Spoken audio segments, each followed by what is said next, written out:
সকলোকে মোৰ অভিনন্দন থাকিলে মই আপোনালোকক মোৰ সাংবাদিক বন্ধুসকলক লগ পাই আজি বৰ আনন্দিত হৈছোঁ এটা আমাৰ কাৰণে এটা খুব ভাল দিন য'ত আমি এটা কনফাৰ্মেশ্যন পাইছোঁ যে আমাৰ মাননীয় প্ৰধানমন্ত্ৰী ডাঙৰীয়া আহি পেলাই আমাৰ ইয়াত আমাৰ যিটো বায়ো ৰিফাইনেৰী আমি বহু দিনৰ পৰা কনষ্ট্ৰাক্ট কৰি আছিলোঁ সেইটোৰ কাম সম্পূৰ্ণ হ'ল প্ৰডাকশ্যনত গ'ল আৰু তাৰে শুভ উদ্বোধন হ'ব 14 তাৰিখে তেখেত নিজৰ কাৰ্যসূচী লৈ পেলাই অসমলৈ আহিছে এটা কাৰ্যসূচী হ'ল এই বায়ো ৰিফাইনেৰীৰ উদ্ঘাটন তাৰপিছত তেওঁ ইয়াত এখন পাব্লিক মিটিঙো ল'ব তেওঁ এখন মানে তাত যোগদান কৰিব পাব্লিক মিটিং এখনত আৰু লগতে আমাৰ পলিপ্ৰপিলিন প্লেণ্টটোৰো উদ্ঘাটন মানে হেৰি হ'ব শিলান্যাস হ'ব তাৰমানে ফাউণ্ডেশ্যন ষ্টোন হ'ব চ' আপোনালোকে জানে যে বায়ো ৰিফাইনেৰীৰ উপৰিও আমি প্ৰায় 7,200 কোটি টকা ব্যয়েৰে আমি এটা পলিপ্ৰপিলিন ইউনিটো বনাব গৈ আছোঁ চ' যাৰ এনভাইৰনমেণ্ট ক্লিয়াৰেন্স ইত্যাদি হৈ গ'ল আমাৰ যিজন EPCM বুলি কয় যে প্ৰজেক্ট কনচালটেণ্ট EIL তেওঁলোকো ইয়াত এনগেজ হৈ গ'ল এতিয়া শীঘ্ৰেই আমি কাম আৰম্ভ কৰিব লাগে চ' সেই তাৰ প্ৰাক্ষণত তেওঁ আহি পেলাই এটা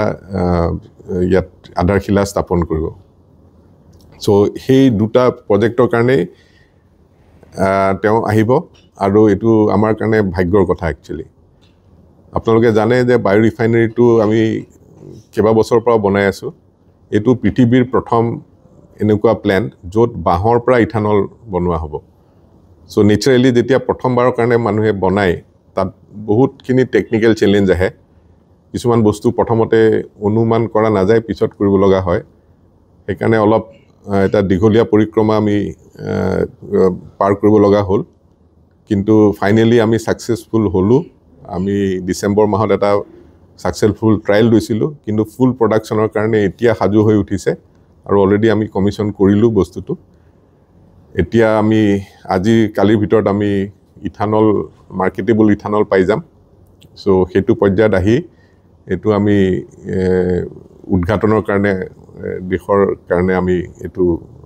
আগবঢ়ালোঁ ইয়াৰ এটা সব দিশৰ পৰাই ইয়াত এটা উপকাৰিতা আছে এক নম্বৰ হ'ল ইথানল যিটো গভৰ্ণমেণ্টে ইথানল ব্লেণ্ডিঙৰ কাৰণে গৈছে পেট্ৰলত তাৰ দ্বাৰা এক নম্বৰ কথা হ'ল বিদেশী মুদ্ৰা মানে অলপ হেৰি আহৰণ মানে ব্যয় কম হয় কাৰণ আপুনি যিমান হেৰি পেট্ৰলটো ক্ৰুডৰ পৰা বনে ভাৰতত ক্ৰুড ইমান নাই চ' যিমানখিনি ক্ৰুড আছে তাৰে 80% বাহিৰৰ পৰা ইম্পৰ্ট কৰিব লাগে এনেকুৱা এটা যিকোনো বস্তু যদি আমি ব্লেণ্ড কৰিব পাৰোঁ যিটো ইয়াত ডমেষ্টিকেলি বনাব পাৰি সেইটো দি সিমান পৰিমাণৰ ক্ৰুড আপুনি ইম্পৰ্ট কৰিব নালাগে চ' আমাৰ যথেষ্টখিনি বিদেশী মুদ্ৰা ইয়াত ৰাহি হ'ব এক নম্বৰ দুই নম্বৰ কথা ইথানল মই বহুতবাৰ আগতেও কৈ আহিছোঁ আকৌ মই ৰিপিট কৰোঁ ইথানল এনেকুৱা এটা বস্তু যাত দুটা কাৰ্বন থাকে তাৰমানে আপুনি যদি ইথানল মলিকুলটোৰ কেমিকেল ফৰ্মুলাটো চাই দুটা কাৰ্বন থাকে পেট্ৰল আমি যিটো ব্যৱহাৰ কৰোঁ তাত 7ৰ পৰা 12টা কাৰ্বন থাকে চ' এতিয়া আপোনালোকে অনুমান কৰিব পাৰে যে পেট্ৰলটো জ্বলিলে যিমানখিনি কাৰ্বন ডাই অক্সাইড ওলায় ইথানলটো জ্বলিলে তাতকৈ কম কাৰ্বন ডাই অক্সাইড ওলায় চ' পাৰিপাৰ্শ্বিক দিশৰ পৰাও ইথানল ব্যৱহাৰ কৰাটোত এটা এডভান্টেজ আছে থাৰ্ড কথা ইথানলটো বনাব কিহৰ পৰা বেম্বুৰ পৰা বনাব চ' বেম্বুটো আমি বাঁহৰ পৰা যেতিয়া আমি বনাম দুইবিধ বাঁহ ইউজ কৰা হ'ব এটা জাতি বাঁহ আৰু এটা হ'ল ভলুকা বাঁহ এইটো আমাৰ ইয়াৰে এণ্ডেমিক স্পেচিছ বুলি কয় তাৰমানে আমাৰ অসমত অতি মানে কমন স্পেচিছ এই দুটা আৰু এই দুটাৰ পৰা আমি যিহেতু বনাম ওচৰৰ পাজৰ যিমানখিনি খেতিয়ক আছে সেই তেখেতসকলৰ পৰা আমি এইটো বস্তুটো ক্ৰয় কৰিম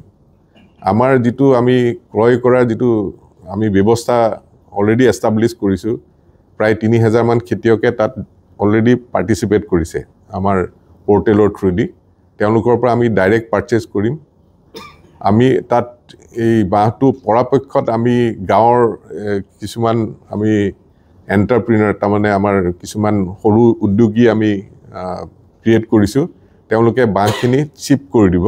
আৰু ট্ৰান্সপৰ্টাৰে আনি পেলাই আমাক চিপড বেম্বোটো দিব বেম্বোখিনি মানে সৰু সৰু টুকুৰা কৰি পেলাই দিব এই গোটেই যিটো ইক'চিষ্টেম বনোৱা হৈছে তাত বাঁহৰ যিখিনি খেতি কৰিব সেই মানুহখিনিয়ে ডাইৰেক্টলি আমাৰ পৰা পে'মেণ্ট পাই যাব তাৰপিছত যিখিনিয়ে বাঁহটো কাটিলে তেওঁ ডাইৰেক্টলি পাব আৰু ট্ৰান্সপৰ্ট যিখিনি কৰিলে তেওঁলোকেও ডাইৰেক্টলি পাব ইয়াত আমি মিডলমেনৰ ব্যৱস্থা ৰাখা নাই তাৰমানে এইটো এটা এগ্ৰিগেশ্যন মডেল যেনেকৈ আপোনালোকে জানে আমুল কোম্পানীয়ে যেনেকৈ গাখীৰখিনি এছেম্বল মানে এগ্ৰিগেশ্যন মডেলত আনে আমি সেই ধৰণৰ এনেকুৱা এটা মডেল এটা ক্ৰিয়েট কৰিব চেষ্টা কৰিছোঁ আৰু তাৰ কাৰণে আমি এটা ছফ্টৱেৰ অলৰেডি ক্ৰিয়েট কৰিছোঁ চ' লোকেল লেভেল এণ্টাৰপ্ৰিনাৰে হওক বা ট্ৰাকাৰ্ছবিলাকেই হওক তেওঁলোকে তাতে ৰেজিষ্টাৰ কৰিব পাৰে এটা আমি সহজ উপায় এটা কৰি দিছোঁ চ' আমাৰ মতে যেতিয়া প্লেনটো ফুল কেপাচিটিত চলিব প্ৰায় 200 কোটি টকা হয় বাম্বু ফাৰ্মাৰত যাব মানে খেতিয়কৰ তাত যাব